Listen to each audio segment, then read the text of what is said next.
Bonjour, nous allons maintenant travailler sur l'histoire de la construction du nombre et des chiffres. Ce diaporama a été constitué à partir d'une œuvre de Georges Ifra qui s'appelle L'histoire universelle des chiffres et des nombres. Ce parcours ou ce panorama de l'histoire de la construction des nombres et des chiffres nous permettra de travailler dans le même temps des aspects ou des concepts de numération. Alors pourquoi travailler sur l'histoire des chiffres et des nombres?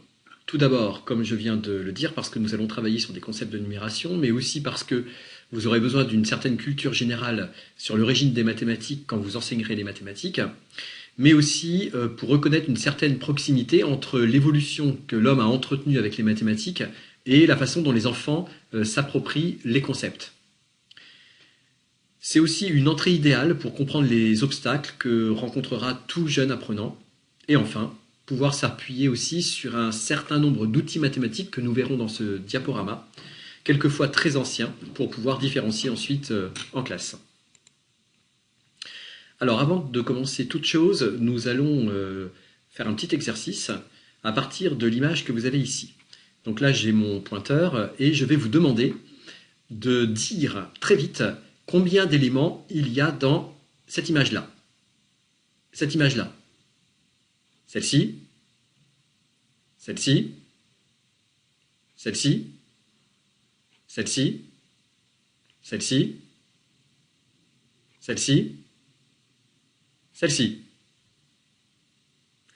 Alors j'imagine que vous avez dû avoir beaucoup plus de difficultés à énumérer, ou en tout cas à dénombrer le nombre d'éléments qu'il y avait par exemple dans cette image-là, ou aussi dans cette image-là, ou bien encore dans cette image. Par contre, ça a été beaucoup plus facile pour vous de dénombrer le nombre d'éléments qu'il y avait dans cette image, bien sûr, celle-ci, les pyramides, les petits soleils qui sont ici aussi, ça a été assez facile. Et les sapins, bien entendu. Alors, contrairement à ce que nous pouvons penser, l'esprit humain, en tout cas le cerveau, a des limites. Et des limites qui sont assez importantes en définitive, puisque l'esprit ne peut compter d'un seul coup d'œil que 4 éléments, c'est-à-dire sans faire aucun calcul, c'est-à-dire ne pas faire surtout par exemple 4 plus 1 ou 3 plus 2. Alors pourquoi je vous dis ça? Parce que pour énumérer le nombre d'éléments qu'il y a dans cette case, pour dénombrer, vous n'avez fait aucun calcul, vous avez bien vu qu'il y avait un seul élément. Ici, de la même manière, d'un seul coup d'œil, sans calcul, vous avez pu dire qu'il y avait 3 pyramides. Ici aussi, vous avez pu dire qu'il y avait 2 éléments, vous avez pu dénombrer 2 oiseaux, et ici, vous avez pu dénombrer aussi 4 sapins. Par contre, aussi étonnant que cela puisse paraître, pour les soleils qu'il y a ici, vous avez été obligé de faire une opération. Alors une opération qui va extrêmement vite, mais il n'empêche que votre cerveau a calculé sans doute 4 éléments plus 1, ou bien 3 éléments plus 2. Voilà, après ça dépend un petit peu de la manière dont on a perçu la forme, la disposition des soleils. Alors vous me direz, il y a peut-être certains parmi vous qui, en regardant les soleils qui sont ici, ont dit instantanément 5 sans faire aucun calcul. Mais nous verrons pourquoi ici, c'est parce que, en définitive, culturellement, nous avons établi des formes géométriques qui signifient des nombres, qu'on appellera des constellations, mais on en parlera tout à l'heure. Alors pour justifier cette limite de l'esprit humain, on peut voir par exemple l'image qu'il y a ici, là, où on voit des groupes de bâtons, et vous voyez que la plupart du temps, culturellement, à partir du moment où vous avez 4 bâtons, eh bien on se sent l'obligation de, non pas en ajouter un 5e, parce que justement notre esprit s'embrouillerait assez vite, mais de barrer les 4 de façon à avoir un paquet de 4 barrés qui signifie 5. Et là, pour le coup, l'esprit humain n'a plus besoin de compter puisque la forme générale nous indique qu'il y a bien 5 éléments. C'est une sorte de constellation en définitive. Dans certaines tribus ou certaines sociétés, par exemple, on compte, comment dire, on peut, par exemple, avoir une déclinaison avec l'unité, le duel, le triel, le quadriel, et à partir de quadriel, ensuite on parle du pluriel. Donc il y a des déclinaisons comme ça, où jusqu'au 4e élément, il y a des déclinaisons possibles, et à partir du quatrième, il n'y en a plus, et ça devient quelque chose de neutre, si vous voulez. Alors, justement, ce qui est intéressant, c'est de voir que dans les manuels scolaires, eh bien, indirectement, on parle de cette limite. Regardez, par exemple, ici, dans ce manuel de chez Belin, en CP, ça s'appelle La belle histoire des nombres.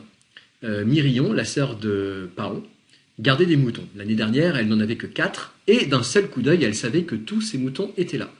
Mais ce printemps-là, son petit troupeau s'était agrandi, et elle ne pouvait plus, juste en le regardant, savoir si le loup ne lui avait pas dévoré 1 ou 2 agneaux. Alors chaque matin, quand les moutons sortaient pour aller paître, Mirion posait un caillou par mouton à l'entrée de la caverne, etc. Donc ici, on voit bien que, justement, dans les manuels scolaires, eh bien, on parle de la construction du nombre dans le temps et de parler aussi de cette limite de ne percevoir que 4 éléments d'un seul coup d'œil. Vous verrez que cette limite intellectuelle, cette limite cérébrale a eu des conséquences extrêmement importantes sur la manière dont on a construit les représentations du nombre. On en parlera plus tard. Alors avant de continuer toute chose, on va faire un petit point sur le vocabulaire, un vocabulaire qu'on va utiliser beaucoup dans ce diaporama. Et tout d'abord, on va essayer de comprendre la différence entre compter, surcompter et dénombrer. Alors d'abord, le plus simple, compter. Alors compter, il s'agit simplement de passer par toute la comptine numérique et puis de compter à partir de 1, 2, 3, 4, 5, etc. Par exemple, il y a des comptines 1, 2, 3, nous irons dans les bois, 4, 5, 6, etc. Donc ici, on dit que l'on compte. Par contre, surcompter, alors ça c'est autre chose. Si on revient à la diaporama précédente, ici par exemple, pour identifier le nombre d'éléments qu'il y a dans cette vignette-là, eh bien vous pouvez surcompter. Alors comment vous allez surcompter? Eh bien vous allez par exemple partir de 4 éléments, vous allez voir qu'ici il y a 4, vous allez partir de 4 et vous allez faire 4, 5, 6, 7, 8, 9, 10, 11. Donc vous êtes parti de 4, puis vous avez ajouté les 7 autres éléments, et là, par conséquent, on dit qu'on a surcompté.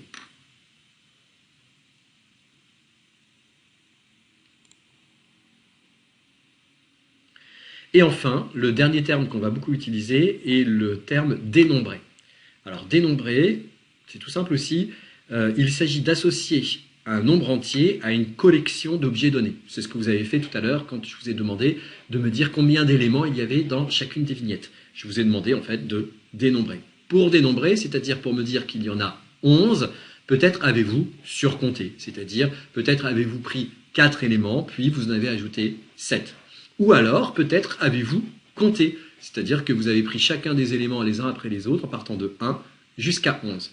Alors tout ça a une grande importance parce que quand on est en maternelle, par exemple, eh bien, on va regarder les stratégies des élèves quand on va leur demander, par exemple, de dire combien d'éléments il y a dans un paquet. Alors il y a des élèves qui compteront et auquel cas on saura que ces élèves sont peut-être un petit peu moins avancés que ceux qui surcompteront. Et puis il y a ceux qui dénombreront, ça veut dire qui auront peut-être d'un seul coup d'œil la capacité de voir l'ensemble des éléments. Alors, comment dépasser nos limites naturelles? Eh bien, par des constructions culturelles. Et effectivement, l'homme a fini par construire des formes géométriques qui, à elles seules, disent ou donnent la quantité d'éléments qui la constituent. Alors, pour être plus clair, les constellations, c'est quoi? Eh bien, les constellations, ce sont des représentations, soit par exemple sous forme de dés. Donc ici, on dit qu'on a des représentations sous forme de dés.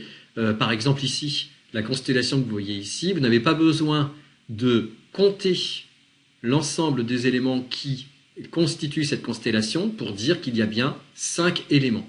Donc voilà, c'est ici une représentation géométrique du nombre. De la même façon qu'ici, pour le 6, vous le regardez et d'un seul coup d'œil, vous dites que c'est 6. Pourtant, tout à l'heure, on a dit que d'un seul coup d'œil, on ne pouvait voir que 4 éléments. Et justement, pour dépasser ce problème, nous représentons les nombres sous forme géométrique. Alors, ces constellations ont une grande importance, vous allez voir aussi un petit peu plus tard, pour le calcul mental, par exemple.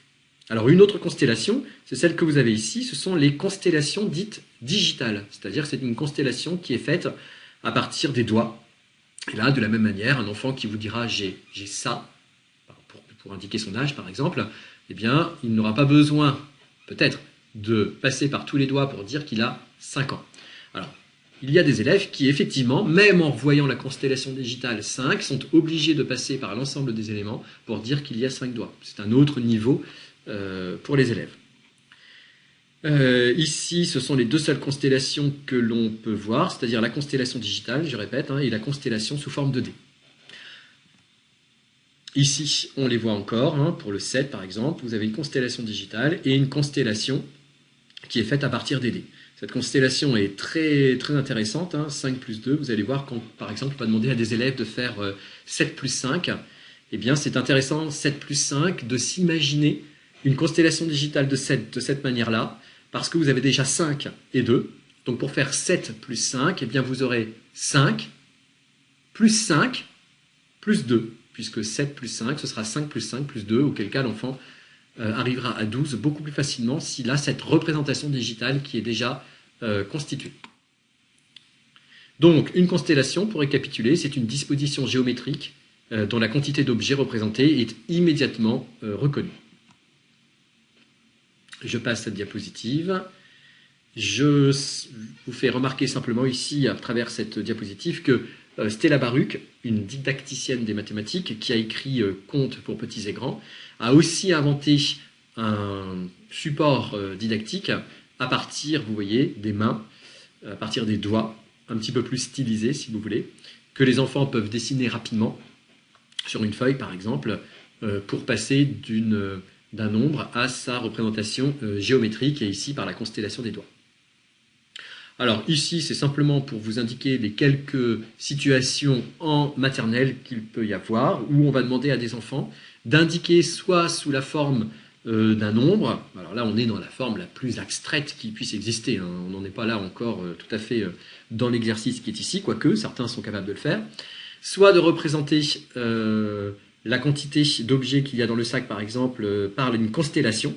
Et on pourra même demander aux enfants de maternelle, et ça c'est Stella Baruch qui le conseille, d'inventer une constellation du nombre d'éléments qu'il y a dans chacun des paquets. Ou bien de représenter une constellation connue et qui existe déjà. Alors, comment compter loin? Alors, première méthode et comparaison avec la maternelle. Alors, tout d'abord, ici vous avez une représentation d'hommes préhistoriques pour vous indiquer simplement, pour faire un lien avec l'histoire et la façon dont les hommes ont construit les nombres et ce qui se passe réellement en maternelle quand les enfants construisent progressivement aussi le nombre. Ici, c'est simplement pour vous indiquer que au néolithique, les hommes, quand ils comptaient, n'avaient un seul support, c'était leur corps. Et donc, pour savoir combien d'éléments il y avait devant eux, ils étaient obligés de procéder par appariement. Alors, par appariement, ça veut dire qu'ils comptent en faisant du terme à terme. Par exemple, s'il y avait un élément devant eux, eh bien, ils passaient leurs mains sur le petit doigt. S'il y avait 2 éléments, ils passaient sur le 2e doigt. 3 éléments, ils passaient sur le 3e doigt, et ainsi de suite. Alors évidemment, eux n'avaient pas ces noms de nombres. Moi, je dis 3, 3e. Eux, ils n'avaient pas ces noms de nombres, ils avaient simplement les noms des parties du corps. D'ailleurs, il y a une hypothèse qui dit qu'au moins jusqu'à 3, ou jusqu'à peut-être 1, 2, peut-être 3, 1 et 2 sont peut-être des noms des parties du corps. Mais bon, ça c'est autre chose. Et ainsi de suite, donc en passant par les épaules, passant par les coudes, et ainsi de suite jusqu'aux pieds. Donc par exemple, pour dire qu'il voulait un certain nombre de coquillages ou de fourrures, eh bien, les hommes préhistoriques, sans doute, disaient « je veux ça de fourrure ». Alors ça de fourrure, évidemment, par connivence, on savait que c'était ça à condition de passer par tous les doigts, le coude, l'épaule, et ensuite l'épaule. Donc 1, 2, 3, 4, 5, 6, éventuellement en comptant le poignet, mettons 6, 7, 8, donc 8 peaux de fourrure. Mais évidemment, le mot 8 n'existait pas, il disait « je veux ça de fourrure ». Ensuite, pour savoir si la personne a porté le bon nombre de fourrures, eh bien, il procédait par appariement, une fourrure, une partie du corps, une deuxième fourrure, une deuxième partie du corps, et ainsi de suite, jusqu'à l'épaule. Donc ça, c'est ce qu'on appelle procéder par appariement ou terme à terme. Ici, par exemple, un exercice, on va le demander à des élèves de maternelle de procéder de la sorte, c'est-à-dire que ici il écrit « je dessine et colorie autant d'objets ». Donc ici, il y a 4 objets. Donc le but du jeu, c'est que les élèves en dessinent autant de chaque côté. Alors comment vont-ils procéder? Ou bien vont-ils compter d'un seul coup d'œil, auquel cas là ils seront à un niveau de performance qui est quand même assez important pour des maternelles, ou bien ils vont procéder par appariement et ils mettront leur doigt sur un objet d'un côté et mettront un doigt de l'autre côté, et ainsi de suite, jusqu'à 4 éléments. Donc ils ne diront pas j'ai 4 d'un côté, j'ai 4 de l'autre, ils diront j'ai 1, j'ai 1, j'ai 1, j'ai 1, j'ai 1, j'ai 1, j'ai 1, j'ai 1. Donc c'est bon, j'ai le même nombre d'éléments de chaque côté. C'est un niveau de performance par lequel il faut absolument passer, évidemment, pour construire progressivement l'idée de nombre. Et plus les quantités seront importantes, plus les enfants seront amenés à choisir une autre stratégie. Alors, je passe pour cette diapositive-là. C'est exactement le même procédé que ce que j'ai pu dire tout à l'heure sur les collections, et demander aux enfants, de classifier les paquets en les symbolisant, alors soit par une constellation, soit par un chiffre, mais ça c'est un petit peu plus tard. Donc, pour récapituler, un appariement c'est quoi? C'est une correspondance terme à terme, c'est un accouplement, et les stratégies d'appariement sont multiples, mais ça, nous le verrons plus tard. Une autre difficulté pour les élèves, mais aussi pour les hommes et la construction du nombre progressive, a été de caractériser ces nombres, puisqu'en fin de compte, les nombres peuvent avoir une double nature. Par exemple, dans l'exemple qui est ici, vous avez Martin à 6 ans, il habite au 21 rue du Val à l'étage numéro 8, il a 2 frères et une sœur, il aime jouer avec les duplos, il en prend 9 pour construire une tour de 3 étages et 7 autres pour une maison. Alors, les nombres qui ont été dits ici peuvent être catégoriés en 2 parties. Tout d'abord, vous avez les nombres qui indiquent des quantités, c'est-à-dire qu'on va appeler en fait compte des nombres cardinaux. Par exemple, Martin a 6 ans. 6 ans appartient bien c'est bien un nombre cardinal puisqu'il indique bien une quantité.